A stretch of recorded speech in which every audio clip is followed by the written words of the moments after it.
Esta guerra del Paraguay es una guerra ignorada, tapada, sofocada, porque es una guerra vergonzosa para los vencedores. 3 contra 1 y aniquilaron hasta el último hombre. Es vergonzoso. Pero donde 3 potencias manejadas por un imperio, financiadas por un imperio, aniquilaron a un pequeño país que se protegía del arrasamiento de las mercancías británicas porque simplemente quería hacer las suyas propias, quería un desarrollo autónomo en América Latina, y ese era un ejemplo muy incómodo para todos, de modo que había que erradicarlo. Nada de desarrollos autónomos en América Latina, nada de proteccionismo, nada de estatismo. Había que seguir la huella del libre cambio del occidente capitalista encarnado en el Imperio Británico, y eso se hizo. Y eso fue lo que se hizo. Y ahí se selló la suerte de ese pequeño pero poderoso país que fue el Paraguay de don Francisco Solano López. Con la derrota del Paraguay, para Inglaterra y para Argentina y para Brasil, que es Inglaterra, ¿no?, se abre paso al capitalismo moderno. Y se cierra algo que ellos llamaban la China de América. China había sido abierta al capitalismo a cañonazos por Inglaterra. Paraguay es abierto a cañonazos por la Triple Alianza. La clase dominante que ganara la guerra civil iba a abrir el país al mercado británico. El mercado británico iba a penetrar en el país con sus mercancías como taller del mundo, y la Argentina le iba a vender los ganados y las mieses. Pero al hacer esto, al dejar penetrar la mercancía británica, Buenos Aires destruye todo posible desarrollo autónomo, industrial, por incipiente que fuera, de las provincias argentinas, a las que condena al atraso, al hambre y al subdesarrollo permanentes.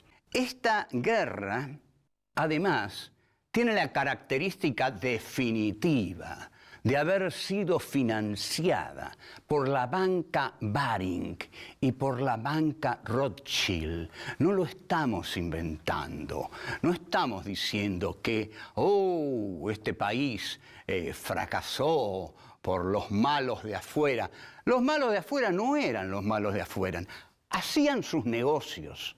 Entonces la banca Rothschild, la banca Baring, vieron que era necesario destrozar ese pequeño país para tener el algodón que no conseguían ya por la derrota del sur.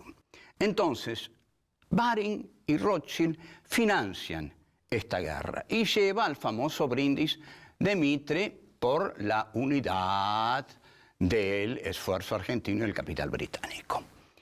Además, derrotan al Paraguay porque el Paraguay está a favor de la causa federal argentina y el mitrismo necesitaba liquidar la causa federal argentina porque era la causa de las provincias. Y el mitrismo tiene que imponerse a las provincias, sofocarlas, derrotarlas, y Buenos Aires debe triunfar. Entonces, liquidar al Paraguay, liquidar a las provincias y someter al sometible Justo José de Urquiza, que era muy abierto a las propuestas tan dulces que le ofrecía Buenos Aires. Otro proyecto habría sido unir a las provincias sin condenarlas a la miseria. ¿Por qué ese afán de condenar a las provincias a la miseria? Y bueno, porque Buenos Aires quería triunfar y dominar con seguridad.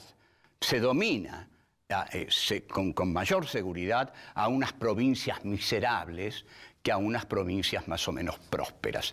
La tarea es más fácil.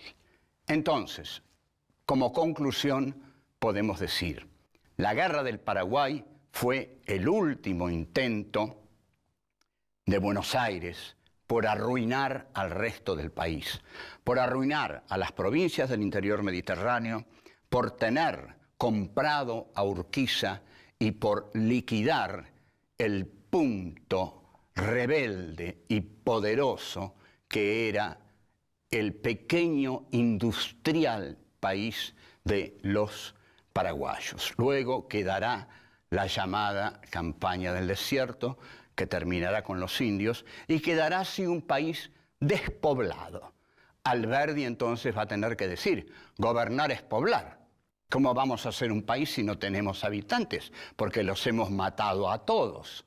Y ahí empieza la nueva parte, se llama a la inmigración. Y este es otro tema. El de la guerra del Paraguay, que es el que quisimos tratar, termina aquí.